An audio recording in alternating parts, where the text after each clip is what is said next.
para que en nuestra vida no solamente tengamos una fe genuina y una fe auténtica y una fe robusta y madura, sino que también esa fe pueda producir obras, Señor, acciones, frutos que te glorifiquen a ti. Te pedimos, Señor, que en este mes que estamos estudiando este tema, tu Espíritu Santo, Señor, ilumine nuestra vida para que nos demos cuenta de lo importante que es tener una vida de fe y de obras, porque una cosa nos lleva a la otra. Y dirige este estudio, la presentación de tu palabra, que sea de provecho para todos y cada uno de nosotros, Padre. Te damos gracias por todo en el nombre de Jesús. Amén. Y amén. Nos quedamos el día domingo, nos quedamos en las definiciones de lo que es la fe, y yo dije que la palabra certeza y la palabra convicción, estos dos sustantivos, casi podríamos decir que son sinónimos. Pusimos la definición, y una de las cosas que dijimos es que estas palabras en griego es muy difícil con un término en español captar toda la profundidad y captar realmente todo lo que significan. Dijimos que una de esas palabras, la palabra certeza concretamente, tiene que ver con el hecho de poder plasmar en hechos tangibles, visibles, las palabras que salen por nuestra boca o la creencia que tenemos en nuestro corazón. Permítame ponerles un ejemplo. Si ustedes han leído y estudiado detenidamente el capítulo 11 de Hebreos, se van a dar cuenta de que a raíz o a continuación de la definición, se nos habla de la creación del universo, ¿verdad? En Hebreos capítulo 11 estamos, dice que por la fe podemos llegar a entender cómo fue creado, ordenado y diseñado el universo, ¿verdad? Y uno dice, bueno, no hubieron testigos el día que Dios creó, no había un grupo de personas que pudieron dar fe de que efectivamente así fue como se creó la tierra, el sol, la luna, las estrellas, etcétera. Pero hay un documento oficial, que es la Biblia, que atestigua de que así fue. Pero claro, hermanos, la Biblia son palabras, es la palabra de Dios, ya lo sé. Pero, ¿qué es lo que le da la credibilidad a lo que la Biblia dice? Pues los resultados que produce la misma, ¿vale? Es decir, en la Biblia encontramos a Dios como creador, encontramos a Dios como juez, encontramos a Dios bajo la esencia del amor, encontramos a Dios como Padre. Son declaraciones, pero esas declaraciones de alguna manera u otra hay que demostrarlas. Si nuestro Dios es un Dios creador, sí, pero no ha creado nada. Entonces, no. Nuestro Dios ha creado y las obras que Dios ha hecho avalan las palabras. Amén, hermanos. El mismo Señor Jesucristo dice, si ustedes no quieren creer a mis palabras, tienen que creer a las obras que yo hago. Y añade, porque las obras que yo hago dan testimonio de que el Padre me avala, de que el Padre está conmigo. Imagínense que el Señor Jesucristo en una ocasión hizo una declaración tremenda, todos la conocemos. Yo soy la resurrección y la vida. El que cree en mí, aunque esté muerto, vivirá. Hermanos, con todos mis respetos, eso lo puede decir cualquiera. Son palabras tremendas, pero ahora hay que demostrarlo. Cuando el Señor resucitaba a los muertos, pues efectivamente demostraba que Él tiene el poder sobre la muerte porque Él es la resurrección y la vida. Cuando el Señor hacía cualquier declaración, las obras, los milagros, las señales, los prodigios que hacían, avalaban las palabras que pronunciaba. Es decir, si las obras, la creación del universo le da credibilidad a la palabra de Dios, si las obras, milagros y acciones de Cristo le daban credibilidad a sus palabras, a su ministerio, en nuestro caso es exactamente igual. Usted puede hablar todo lo que usted quiera, pero son nuestras acciones, nuestras obras, lo que avalan y respaldan nuestra fe. En ningún momento en Hebreos capítulo 11 usted va a encontrar expresiones como esta que le voy a mencionar ahora. Por la fe Abraham no hizo nada. Por la fe Enoc no hizo nada. Por la fe Noé no hizo nada. No tendría ningún sentido. Sino que por la fe hicieron cosas, dijeron cosas, etcétera, etcétera. Por lo tanto, las obras es lo que avalan la fe que decimos tener. Si no hay obras, si no hay frutos, si no hay resultado, pues nuestra vida es un montón de buenas intenciones y de buenas palabras, pero que nunca se materializan, nunca se hacen realidad. Por eso Santiago es muy claro en esto y dice claramente que una fe sin obras, pues está muerta, no sirve absolutamente para nada. La otra palabra que vimos, la palabra convicción, tiene que ver también con una amonestación o una reprensión que le hacemos al mundo natural aplicando los principios del mundo espiritual o del reino de Dios. Hay una parte en el Padre Nuestro que dice, venga tu reino a nosotros, ¿verdad? Hágase tu voluntad, así en el cielo como en la tierra. Eso es una petición. No todo el Padre Nuestro es una oración de pedir y pedir.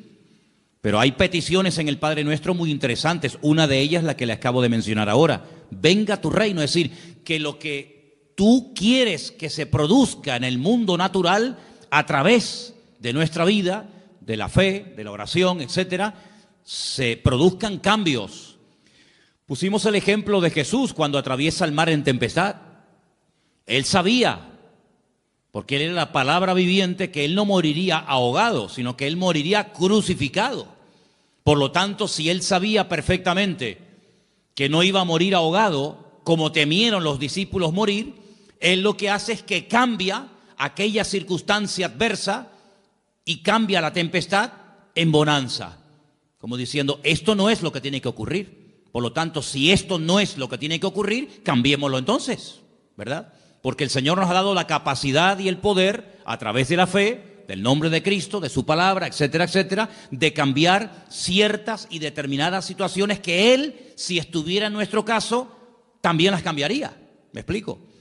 Vamos a leer un versículo muy interesante para que nos demos cuenta una vez más, como traté de compartir el domingo, que tenemos que tener una percepción, una lectura, llámelo discernimiento espiritual, más amplio de lo que aparentemente parece que está pasando. El versículo está en Juan, capítulo 4, versículo 35. Juan, capítulo 4, versículo 35. Presta atención a estas palabras porque tiene que ver con la visita de Jesús a Samaria. Y dice lo siguiente, Juan 4, versículo 35. ¿No decís vosotros, aún faltan 4 meses para que llegue la siega? Alzad vuestros ojos y mirad los campos, porque ya están blancos para la siega. Si ustedes dicen faltan 4 meses para que llegue el tiempo de la siega, y yo les digo que el tiempo de la siega ya ha llegado. Por lo tanto, hay una diferencia entre vuestra opinión y la mía. Hombre, sabemos que no está hablando de una cosecha de trigo, de maíz. Sabemos que está hablando con términos espirituales, en términos naturales, pero de temas espirituales, ¿verdad?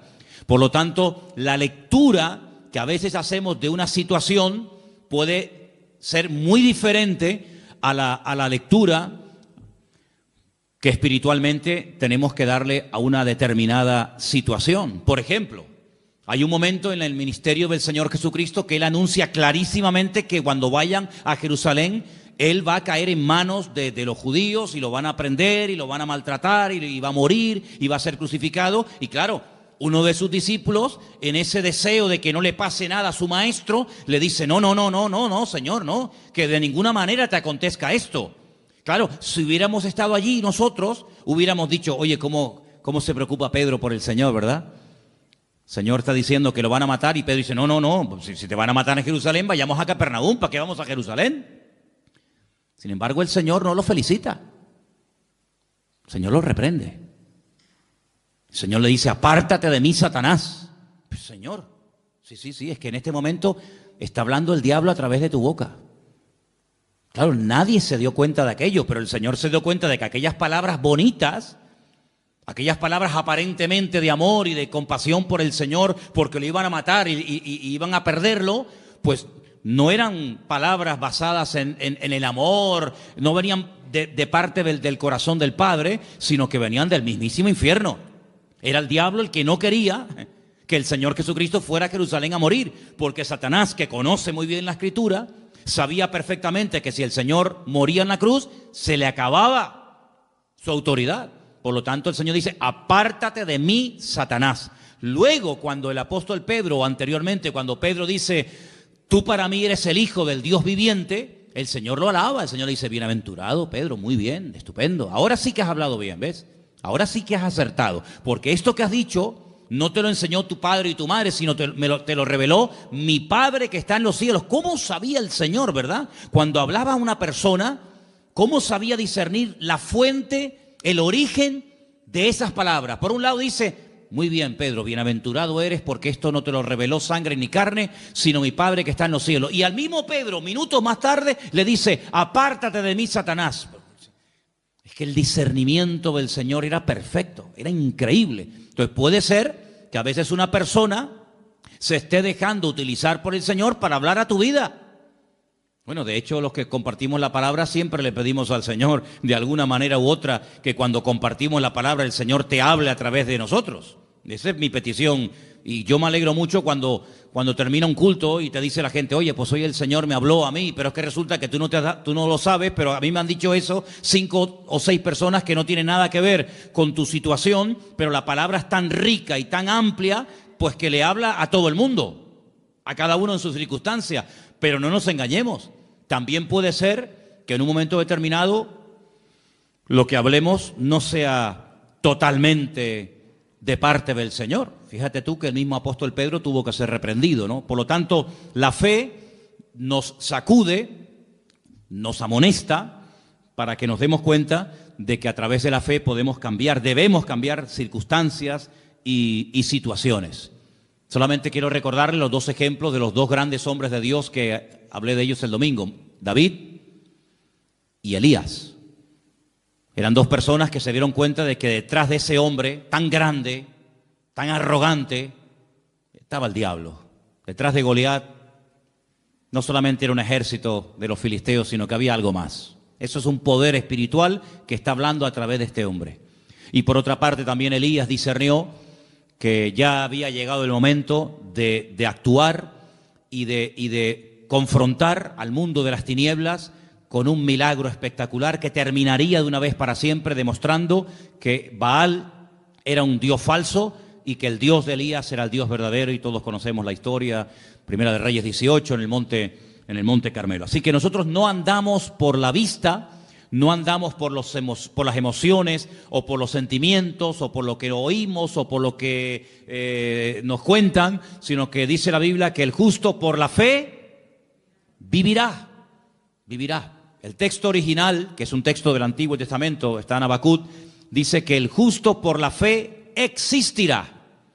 Logrará existir. La existencia misma depende de la fe, del conocimiento que tengamos de parte del Señor. Yo dije también el domingo, y quiero repetirlo, que la fe del creyente no es una fe loca, no es una fe ciega, no es una fe disparatada, basada en nada. No. La fe del creyente, la fe genuina, la fe del Señor, en nosotros está basada en el conocimiento y en la experiencia.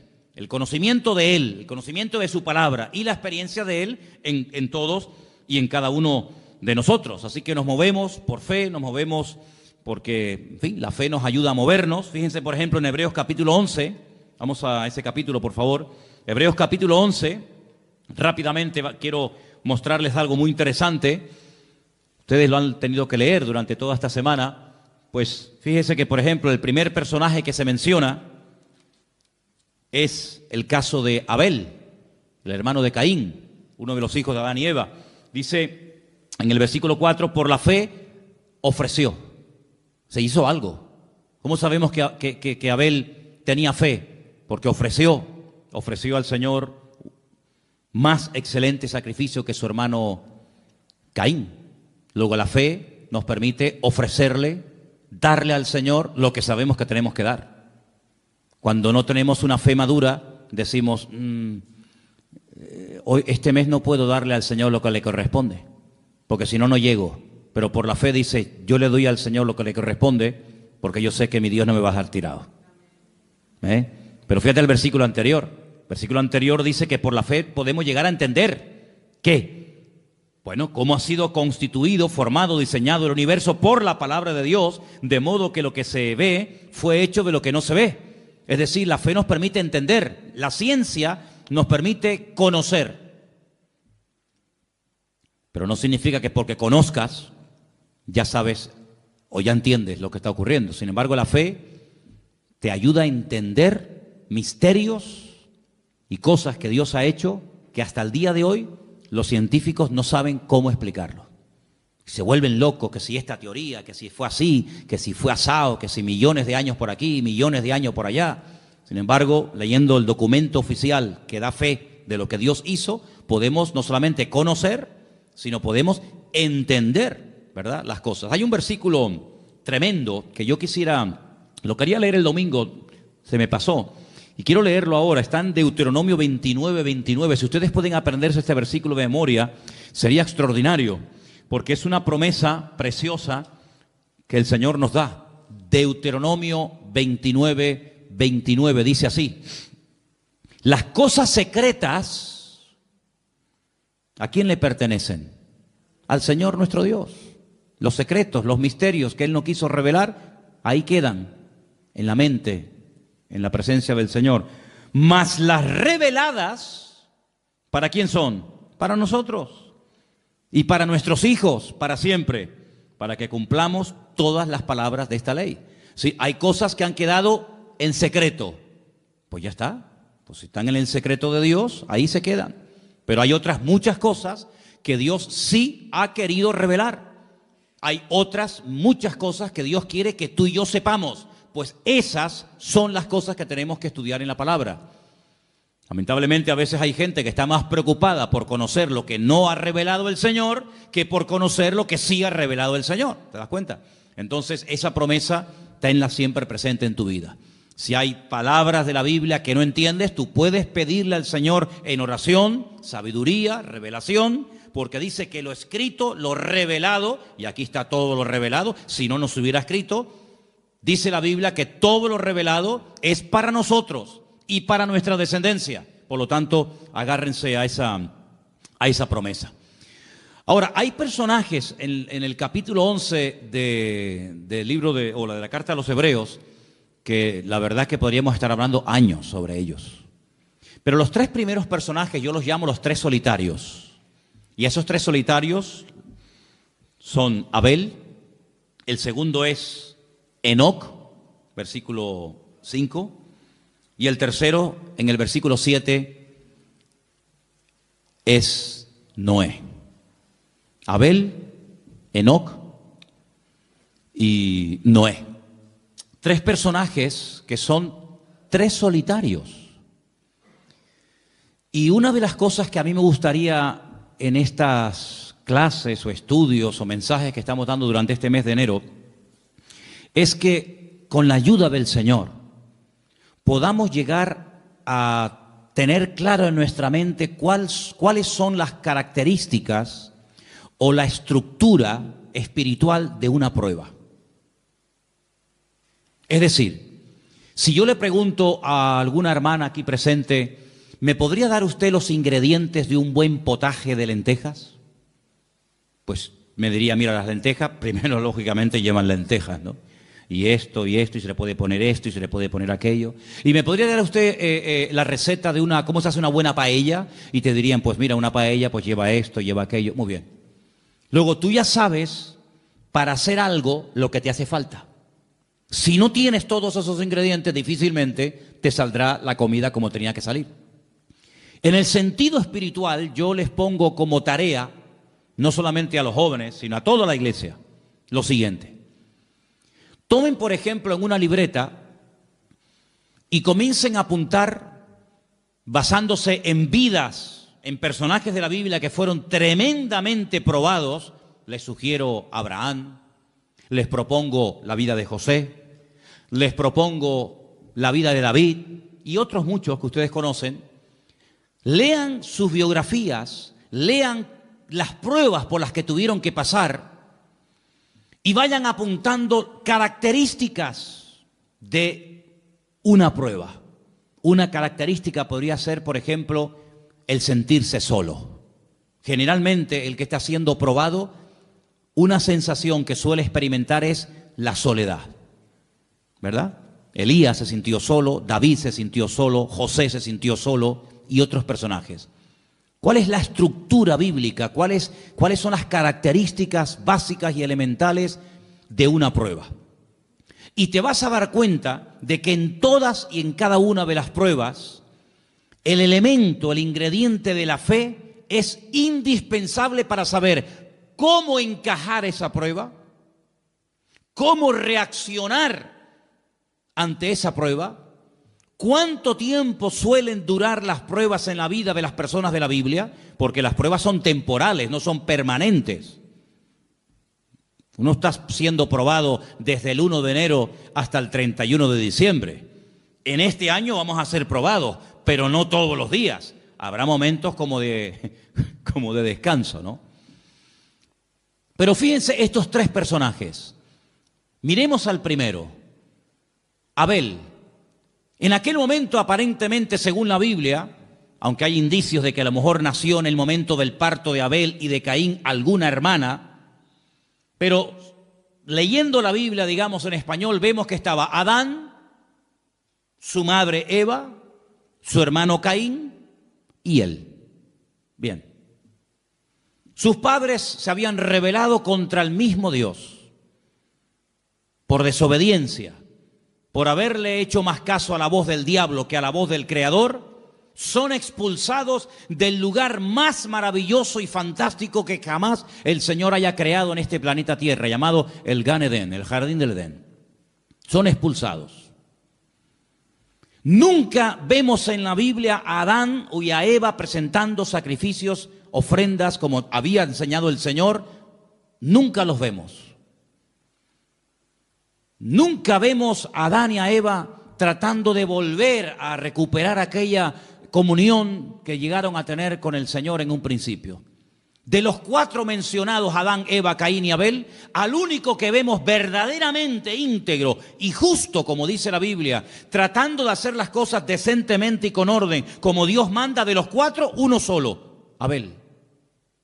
Ni siquiera tenía el apoyo de su hermano. Porque su hermano sabemos que al final terminó levantándose contra él y asesinándolo, quitándole la vida. Era un solitario. No vemos que tenía el apoyo de sus padres, no vemos que tenía el apoyo de sus hermanos.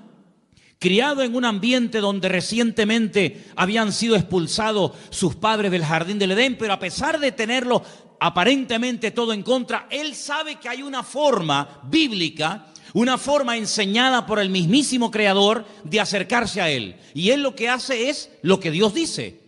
Le trae al Señor una ofrenda que dice que aunque lo terminó matando su hermano, la sangre y la ofrenda de Abel hablaba a su favor. Era como un testigo, no mudo, pero como un testigo delante de la presencia del Señor, hasta el punto que cuando le pregunta el Señor a su hermano Caín, ¿dónde está tu hermano Abel? Y él le responde de una forma irónica o arrogante, ¿soy yo acaso guarda de mi hermano? ¿Yo qué sé? El Señor le dice, la voz de la sangre de tu hermano Abel llega a mi presencia. Es decir, que hay algo que atestiguaba de que esa persona era inocente. Dice la Biblia que era justo, pero sin embargo, a pesar de que era una buena persona, en ningún momento vemos que Dios le habla. Yo no veo a Dios hablándole a Abel. Veo a Dios hablándole a Adán y a Eva, pero a Abel nunca.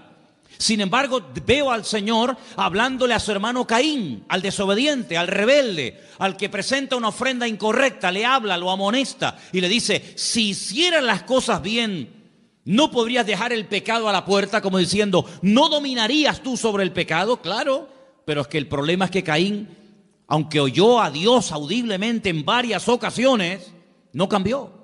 Porque una de las cosas que dijimos el domingo, que no hay ninguna garantía de que yo conozca la verdad y actúe en obediencia a esa verdad. Es más, hay gente que sabe que algo le puede estar haciendo daño o lo está matando y aún así siguen haciéndolo.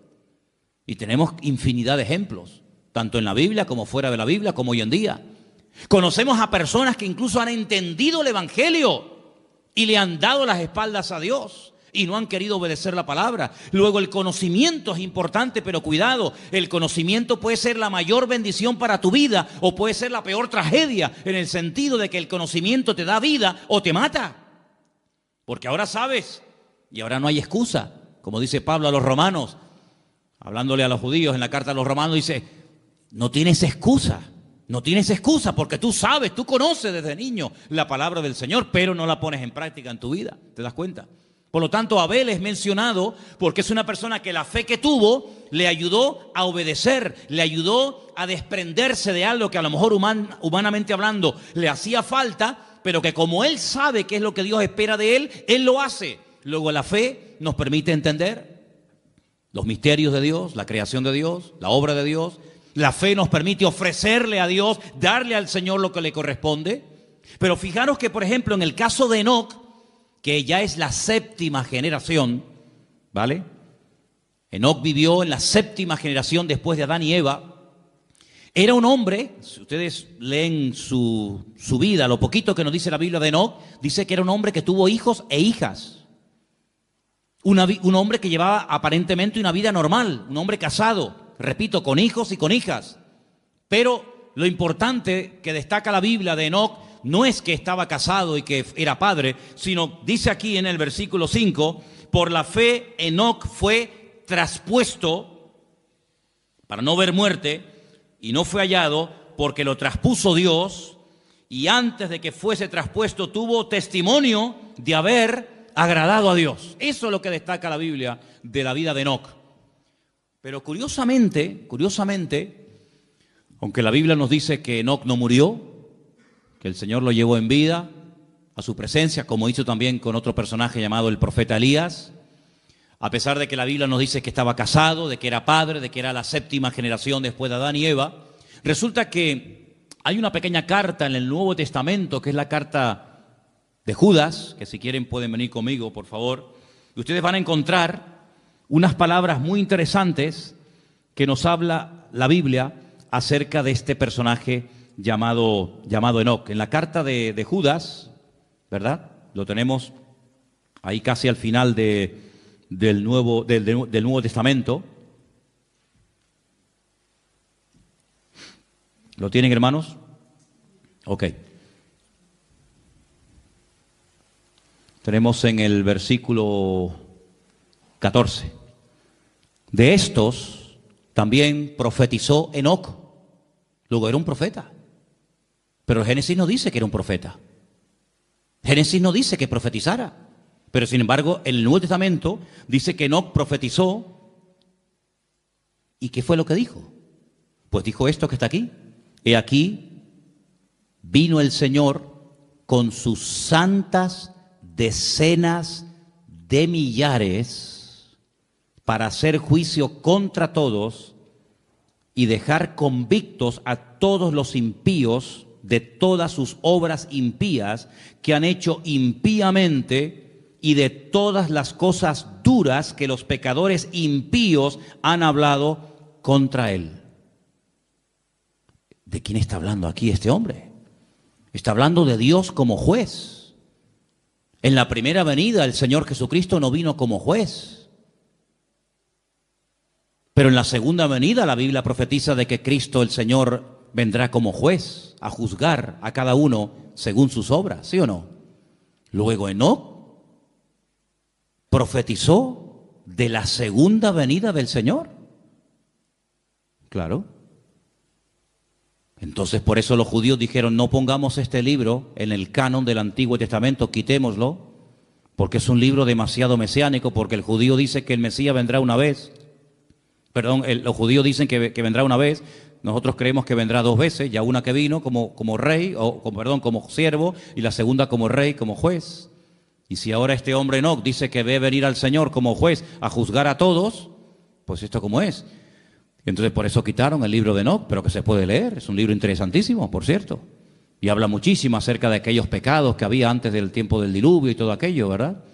Entonces fijaros cómo este hombre vivió tan cerca de Dios Pero por lo visto era el único que destacaba en aquella generación. No había millones, no había miles de personas. Pero él, a pesar de que era un padre que tenía que trabajar y atender a su familia, a su esposa, a sus hijos, dice que caminó con Dios. Y caminó tan cerca de Dios que el Señor dijo, vente conmigo. Y el Señor se lo llevó a su presencia, lo arrebató. Es el primer ejemplo en la Biblia de una persona que puede llegar a ser arrebatada directamente a la presencia del Señor. Y de ese hombre habla el libro de Hebreos en el capítulo 11. Otro solitario. Abel era un solitario, Enoc fue otro solitario, un hombre seguramente incomprendido, un hombre al cual no le hicieron mucho caso, pero un hombre que está ahí en la Biblia. Y luego también nos habla de un tercer personaje llamado Noé, un hombre que vivió en una generación incrédula, desobediente, agresiva, violenta. El mundo le dio las espaldas. Noé no podía contar con nadie, con nadie.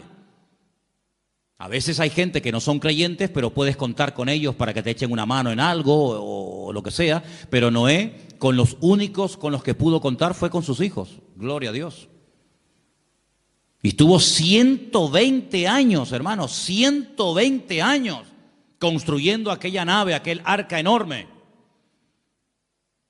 Y predicando, porque dice la Biblia que era pregonero de justicia, si no solamente estaba todo el día cortando madera y poniendo cada tablón en su sitio, sino que era un hombre que predicaba y decía, no, estoy haciendo esto por esto, por esto, por esto y por esto, porque dice que con temor preparó el arca.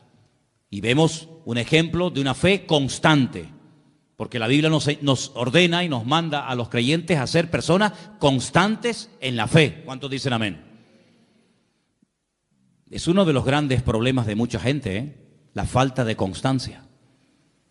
Son constantes un tiempo, pero después, no sé, se enfriaron, se desanimaron, si te he visto no me acuerdo, y eso no sirve para nada, porque la Biblia dice, estad firmes y constantes, creciendo en la obra del Señor siempre, ¿verdad? Es un día y otro, y Noé estuvo 120 años.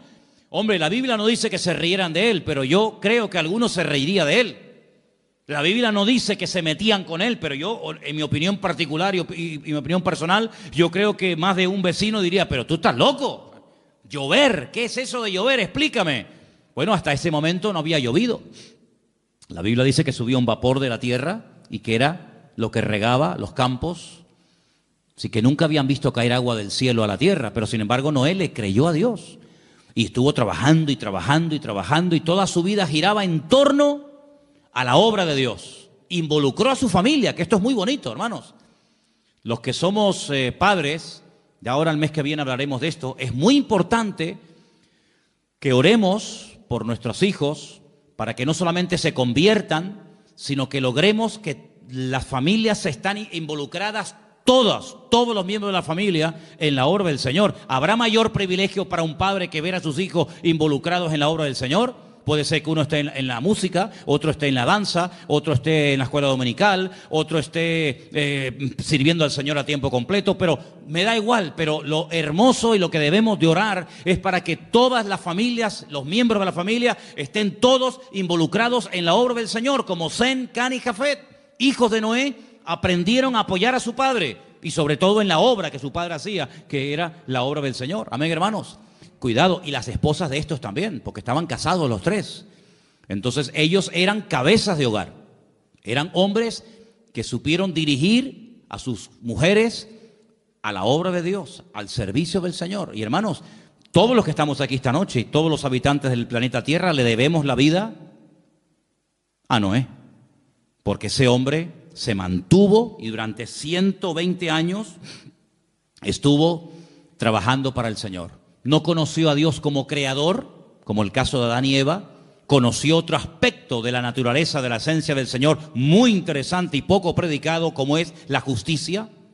Porque Dios es severo, Dios es justo, Dios es un juez justo. Y Dios dijo, basta, se cansó. Y curiosamente, fíjate tú por dónde, el mismísimo Señor Jesucristo en Mateo capítulo 24 lo menciona, ¿verdad? ¿Os acordáis? Dice que antes de la venida, antes del fin del tiempo, dice, será como los tiempos de Noé. Como los tiempos de Noé. ¿Cómo eran los tiempos de Noé? Léalo, estúdielo, y así serán nuestros tiempos, porque dice la Biblia que como que se vuelve a repetir otra vez la historia. Así que estos tres personajes yo los llamo los tres solitarios. Abel, sin apoyo de la familia ni de su hermano. Enoc, solito, caminando con Dios. No se menciona a nadie más en ese tiempo. Y después también Noé, una persona que fue fiel al Señor hasta las últimas consecuencias. Ahora vamos a leer algunos versículos en esta noche. El versículo que vamos a leer ahora de Romanos 10, 16, ya se leyó el domingo. A mí me gustaría que algún hermano entre nosotros, que yo le había pedido a Priscila que me leyera estos versículos, pero... perdón, yo es que te estaba buscando, pero como no te veía... Ok, perdón. Romanos 10, 17, pero vamos a leerlo como dice la Biblia y no como lo mencionan muchos. ¿Se acuerdan lo que dije el domingo? ¿Qué dice la gente por ahí? Hermano, la fe viene por oír y por oír la palabra de Dios. Pues no, Señor, eso no dice la Biblia. La Biblia dice, Romanos 10, 17. Así que la fe es por el oír y el oír por la palabra de Dios. La fe es, no dice que viene, la fe es, ¿verdad? Es decir, el elemento indispensable para que nuestra fe se mantenga firme, ¿cuál es? La palabra. Por eso dice el apóstol Pablo que la palabra, que es el medio por el que viene la fe, abunde en abundancia en vosotros. Y yo creo que no digo ningún disparate cuando diga esto. Cuanto más palabra, cuanto más conocimiento del Señor usted tenga a través de su palabra, más robusta será su fe. ¿Cuántos dicen amén? Cuanto más ignorante sea usted de la palabra de Dios, más débil será su fe. ¿Por qué hay momentos en los que uno dice, yo no tengo ningún temor? ¿De dónde le viene a usted esa fortaleza? De las promesas de la palabra de Dios. El Señor es mi pastor y nada me faltará. Pero si usted no supiera la palabra, ¿a qué se agarra? Luego, nosotros no hemos tenido un contacto directo y personal, por ejemplo, como tuvieron los discípulos con el Señor Jesucristo. Ya nos hubiera gustado a nosotros, digo yo, haber estado debajo de una higuera o de una palmera o en la barca o en una montaña escuchando predicar y enseñar al Señor. Si yo les preguntara esta tarde, ¿a ustedes a quién les gustaría que estuviera predicando debajo de una palmera? ¿Manolo Sierra o el Señor Jesucristo? Hombre, claro, ya me contará, por supuesto, pero no tuvimos ese privilegio. Ellos sí lo tuvieron. De hecho, el Señor lo dice. Cosas que los profetas y reyes desearon ver y oír, y no vieron ni oyeron. Ustedes tienen ese privilegio. Pero a nosotros nos ha llegado el conocimiento de la palabra por transmisión, de generación en generación. ¿Cuántas generaciones calculamos el domingo que habían pasado desde Cristo hasta nosotros hoy en día? Unas 50 generaciones. 50 generaciones. Calculemos que cada generación es aproximadamente 40 años. Pues bueno, 50 por 4, ¿cuánto es? Pues eso. 5 por 4, 2000 años, ¿vale? 40 años por 50, 2000 años. Y usted dice, 2000 años. 2000 años no es nada, hermano. No es nada. 2000 años no es nada. Son 2 días. ¿O no? La Biblia dice que para el Señor 1000 años es un día. Han pasado 2 días. 2 días. Para el Señor son 2 días. Y claro, después a nuestros hijos en la escuela le obligan a creer que este hueso o que este fósil tiene 250 millones de años. Y nadie dice nada, porque lo dijo fulanito de tal. Y cuando nosotros decimos que desde Cristo hasta nosotros han pasado 2000 años o 2 días, todo el mundo se lleva las manos a la cabeza. Pero hermanos, es la pura realidad. Yo llegué a conocer a mis bisabuelos. No sé si alguien aquí llegó a conocer a su bisabuelo o a su tatarabuelo. Yo conocí a mi bisabuelo y a mi bisabuela perfectamente y hablé con ellos y como si fueran mis abuelos. Y eran los padres de mi abuelo, que murió con 106 años, imagínese usted. Y uno dice, bueno, pues conocí a mi padre, conocí a mi abuelo y conocí a mi bisabuelo. Ya conocí 3 generaciones hacia atrás. Más yo 4, ya somos 4 generaciones. Así que no hay tantas generaciones desde los tiempos de Cristo hasta hoy en día. Y además tenemos la gran ventaja de que esas 50 generaciones han dejado mucho legado histórico. No son 50 generaciones que hay un vacío que uno dice, bueno, pero ¿dónde? No, un vacío, de vacío nada. Hay mucha información en la arqueología, en la literatura, en la pintura, en el arte, en tantas y tantas ciencias que nos permiten conocer, pero con muchos detalles. Bueno, y ahora cuando vayamos, Dios mediante, dentro de unos días a Israel, pues vamos a estar pisando las mismas calles que esa gente pisaba, ¿verdad? Y probando las mismas comidas que se comían hace 2000 años, y respirando el mismo ambiente y bañándonos en el mismo agua y conociendo prácticamente la misma cultura de hace 2000 años. Porque en esas zonas de la tierra parece como que el tiempo se ha detenido, ¿no? Parece como que el tiempo va más despacio. Entonces, queridos hermanos, cuando uno lee los escribas y los fariseos, entonces ya esa gente no existe. ¿Cómo que no? ¿Quién dijo que no? Hay miles de escribas y de fariseos en Israel y ustedes lo van a conocer personalmente. Y van a ver cómo hay tanta documentación que nuestra fe no está basada en mitos, en leyendas, que vete tú a saber si eso es verdad, sino están basadas en hechos concretos y en hechos puntuales, ¿verdad? Entonces la fe se alimenta por la palabra y por la palabra de Dios. Ahora, hay un versículo en Romanos 1:20, vamos a leerlo, por favor, Priscila, Romanos 1:20, que lo podemos juntar con ese de Hebreos 11:3. ¿Qué dice Romanos 1:20, por favor? Porque las cosas invisibles de Él, su eterno poder y deidad, se hacen claramente visibles desde la creación del mundo, siendo entendidas por medio de las cosas hechas, de modo que no tienen excusa. Analicemos este texto. Las cosas invisibles de Él. Cuando dice de Él, ¿a quién se refiere? A Dios. Porque las cosas invisibles de Dios, y ahora pone ejemplos, su eterno poder y su deidad. ¿Qué es deidad? El hecho de que Él es Dios, la esencia de Dios. Ok. Entonces su eterno poder y su esencia divina, dice, se hacen claramente visibles. ¿Cómo? Pues dice, desde la creación del mundo, siendo entendidas por medio de las cosas hechas, de modo que no tienen excusa. Es decir, yo puedo llegar a conocer a Dios, su poder, su deidad, su esencia, su gloria, su autoridad, etcétera, etcétera, etcétera, a través de lo que pueden ver mis ojos.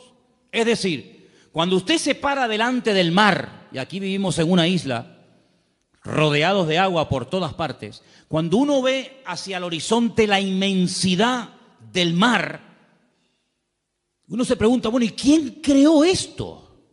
¿Quién pudo crear esto?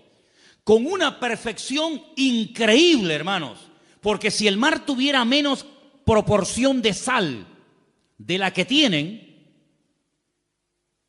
pues no habría vida. Y si tuviera mucho más sal que la que tiene, tampoco habría vida. ¿Y quién es el que regula las mareas, el nivel de la sal? ¿Cómo es capaz una nube de hacer una especie de función de aspiradora, ¿no? Aspirando por la evaporación, y ese agua salada, toneladas, millones de toneladas, suben a las nubes. Se produce un proceso impresionante. Y cuando el Señor quiere que ese agua que ha subido caiga allí, pues manda el viento justamente en esa dirección y lo detiene encima de esa ciudad o encima de ese país o encima de ese continente, y hace que ese agua salada se haya convertido así en agua dulce. Y cae sobre la tierra y riega los campos. Y tenemos sandías y melones y tenemos agua dulce. Y cuando ese agua ya ha dado a la tierra lo que tenía que darle, pues el sobrante va por los cauces y por los ríos y vuelve otra vez a entrar en el mar y se convierte otra vez en agua salada. Y vuelve otra vez un proceso, hermanos, no eterno, porque la creación no es eterna, como decían los griegos, sobre todo Aristóteles, que la creación y la materia es eterna. No, señor, la materia tuvo un principio, y ese principio, ¿cuándo fue? Cuando Dios lo estableció. Y nadie puede explicar muchas cosas, pero la Biblia sí explica muchas cosas que los científicos hasta el día de hoy son incapaces de entender. Porque como dije antes, la fe nos permite entender, no solamente conocer, sino entender. Y tú ves a una vaca manchada de blanco y negro, ¿no? Esas vacas tienen una raza, ¿cómo se llama? La vaca, estas vacas lecheras. Frisonas, las vacas frisonas. Y tú las ves en esos prados allí en Galicia, o las ves en esos prados en Asturias, o por cualquier otra parte del mundo, y está comiendo hierba verde. Y tú dices, pero una hierba verde, una vaca negra, y da leche blanca. Es algo impresionante.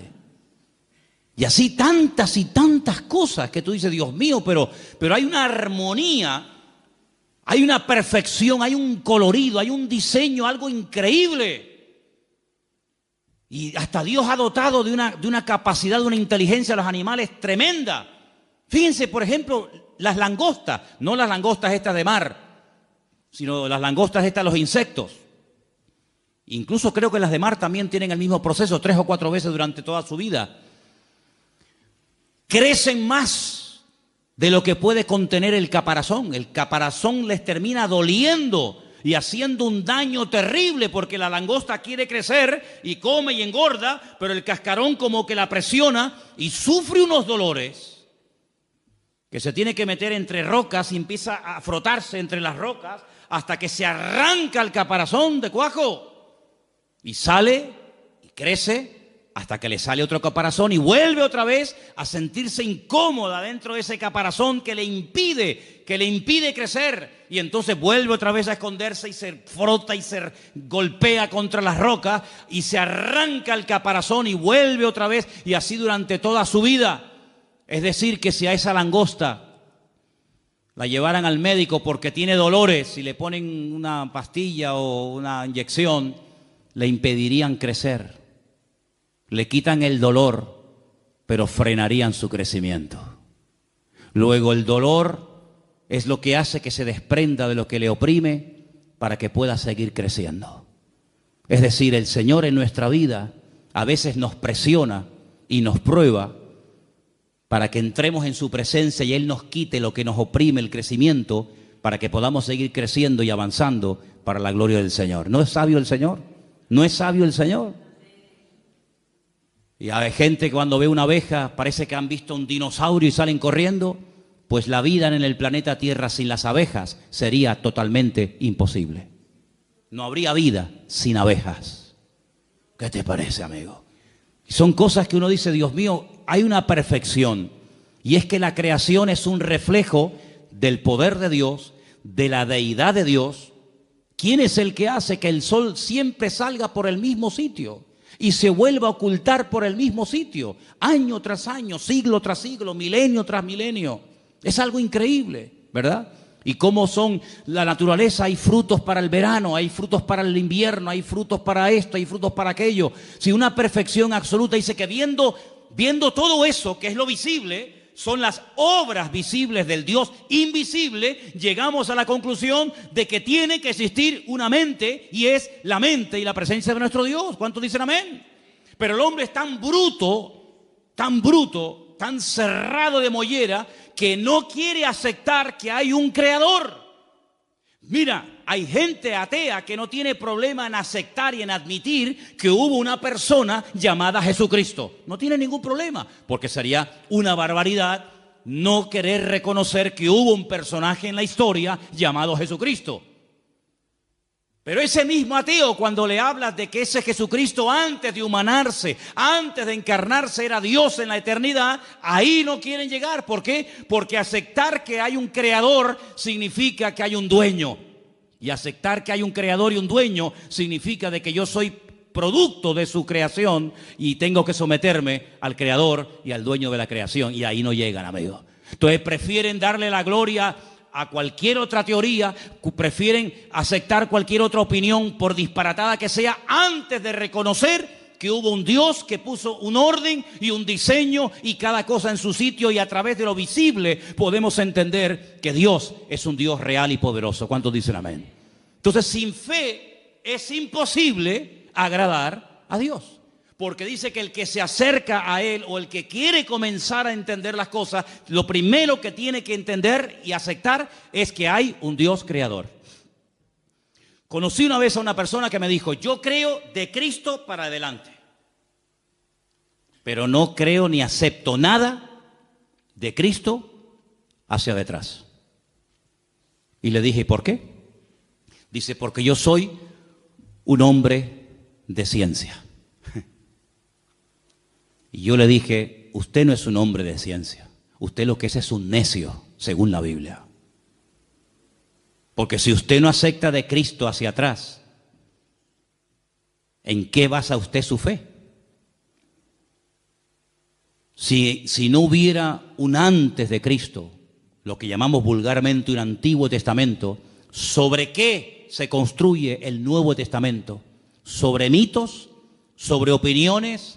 El Nuevo Testamento no tendría ninguna credibilidad si no hubieran unas profecías del Antiguo Testamento escritas cientos de años y miles de años en algunos casos y que le dan credibilidad al Nuevo Testamento.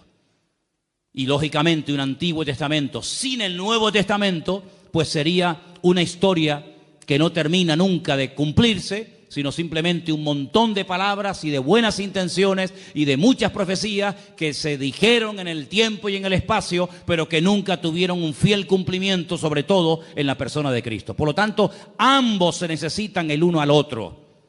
El antiguo necesita del nuevo y el nuevo pacto necesita del antiguo pacto y ambos se complementan, ¿verdad? Ahora, quisiera que leyéramos en esta noche en Hebreos 1, versículo 2. Hebreos capítulo 1, versículo 2, por favor. ¿Lo tenemos?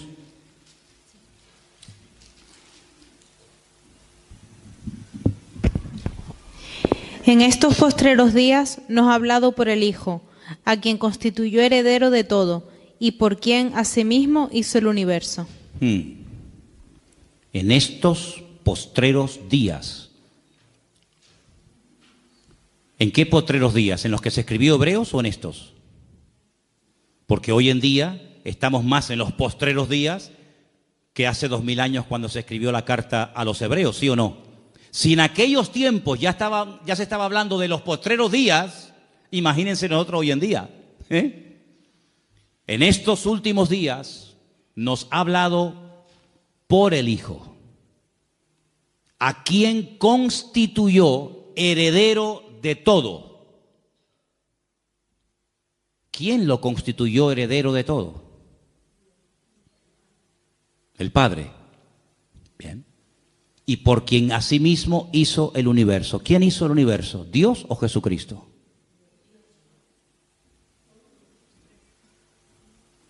Vamos a leer el versículo otra vez. Ahí está la respuesta. En estos postreros días nos ha hablado por el Hijo, a quien constituyó heredero de todo y por quien asimismo hizo el universo. ¿Quién hizo el universo? ¿Y no será que estamos hablando de la misma persona? ¿No será que estamos hablando de la misma persona? Jesucristo, ¿cuándo comenzó a existir? A existir. Jesucristo siempre ha existido. Es un ser eterno, no es un ser creado. Pero la Biblia dice que nació en Belén de Judea. Claro, como hombre tuvo un nacimiento. Nació en un pueblo que se puede visitar hoy en día, Belén de Judea. Tenía una madre, tenía un padre, tenía familia, comía, respiraba, se cansaba, tenía que pedir agua cuando tenía sed. Claro, digamos que se metió en un cuerpo. Pero él dijo, yo soy antes de Abraham. ¿Cómo? ¿Cómo vas a ser tú antes de Abraham? Le dijeron los judíos, si tú no tienes ni 40 años. Dice, yo soy antes de Abraham. Dice, y si ustedes verdaderamente fuerais hijos de Abraham, las obras de Abraham haríais. Y si ustedes verdaderamente creyerais en los escritos de Moisés, me tendríais que obedecer a mí, porque de mí escribió Moisés. Luego, ¿qué quiere decir esto? Que el Señor Jesucristo era y es eterno. No fue creado, no salió como parte de la creación de algo. Era eterno, pero cuando decidió venir a este mundo, pues tuvo que venir al mundo, pues en el proceso que él mismo diseñó, que es el del nacimiento normal y corriente de cualquier ser humano. Pero él nunca, jamás comenzó a existir el día de su nacimiento, sino que él es un ser eterno. En el principio era el Verbo, y el Verbo era con Dios, y el Verbo era Dios. ¿Se dan cuenta? Dice, y el que no me cree a mí, tampoco cree en mi Padre que me envió. Si hay una unidad tremenda entre el Padre y el Hijo. Hay momentos que actúa como padre. Yo a veces actúo como padre, pero hay momentos que actúo como hijo. Y soy la misma persona al mismo tiempo. Soy padre y soy hijo al mismo tiempo. No tengo ningún problema en eso. No tengo que, como la física cuántica, ¿no? Ahora me voy subdividiendo, sino que soy padre, soy hijo al mismo tiempo. No tengo ningún problema. Depende del momento, del lugar y la circunstancia. Actúo como hijo o actúo como padre. Exactamente igual es el Señor. No vino como Dios, vino como el Hijo de Dios, ¿verdad? Para cumplir las profecías. Entonces, hasta que nosotros no tenemos esa revelación en nosotros, dice que no podemos terminar de agradar a Dios. Porque el Señor Jesucristo es un ser eterno. ¿Cuántos dicen amén? Dice que el Señor Jesucristo habló con Abraham. Dice, Él vio mi día.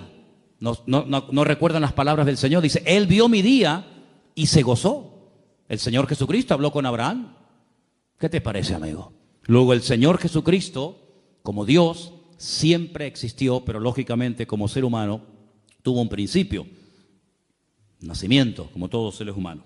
Ahora, quiero terminar para dejar algo también para el domingo, leyendo el versículo de Gálatas 1:23, donde nos dice algo muy interesante referente a la fe.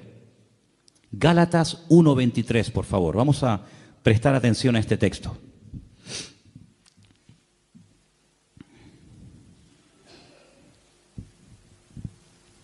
Y dice: solamente oían decir, aquel que en otro tiempo nos perseguía, ahora predica la fe que en otro tiempo asolaba. Dice que Pablo predicaba la fe que antaño perseguía. Luego la fe aquí es un conjunto de creencias, es un mensaje que hay que predicar. Fijaros que cuando hablamos de la fe en la Biblia, la menciona como parte del fruto del Espíritu Santo. Dice Gálatas 5, 22, 23, mas el fruto del Espíritu es amor, gozo, paz, paciencia, benignidad, fe. Luego es un fruto.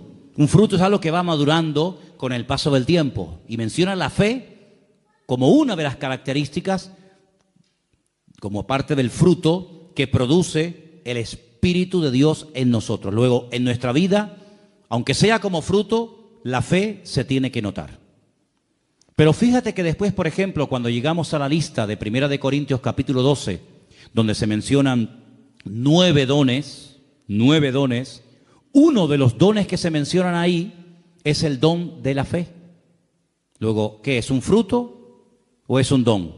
Bueno, a veces es un fruto y otras veces es un don. Pero fíjate que Efesios 2, 8 y 9 dice, por gracia sois salvos por medio de la fe. Y esto no de vosotros, pues es don de Dios. Hay 3 cosas diferentes en cuanto a la fe: fruto, don y como medio para obtener la salvación por la gracia. Pero ahora hemos leído un cuarto ejemplo, una cuarta característica o connotación de la fe. Dice que Pablo predicaba la fe.